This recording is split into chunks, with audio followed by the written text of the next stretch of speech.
বেগম খালেদা জিয়ার সাথে আমার বেশ কয়েকবার দেখা হয়েছে, কয়েকবার জাতীয় কয়েকটি অনুষ্ঠানে একই মঞ্চে বসে বক্তব্য রাখারও আমার সুযোগ হয়েছে। 1994 সাল ওসমানী মিলনায়তনে আন্তর্জাতিক প্রতিবন্ধী দিবস, সেই দিবসে আমি ওনার সাথে সেই অনুষ্ঠানে বক্তব্য রাখার সুযোগ হয়।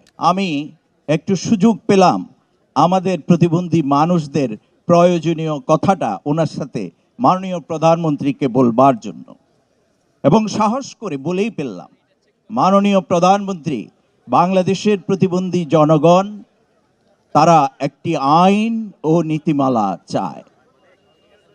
এবং তিনি তার একটি নোটবুক ছিল, সেই নোটবুকটি আমাকে এগিয়ে দিলেন। এগিয়ে দিয়ে আমাকে বললেন, অনেক পিছিয়ে পড়া মানুষ যারা তাদের কথা সব সময় বলতে পারে না, কিন্তু প্রধানমন্ত্রী থাকা অবস্থায় এবং আমাদের এই মরহুমা আমাদের বেগম খালেদা জিয়া, উনি যখনই যেই অবস্থায় আমি লক্ষ্য করেছি, উনি যখনই একটা কথা শুনেছেন ওটা উনি রিসিভ করেছেন খুব মনোযোগের সহিত।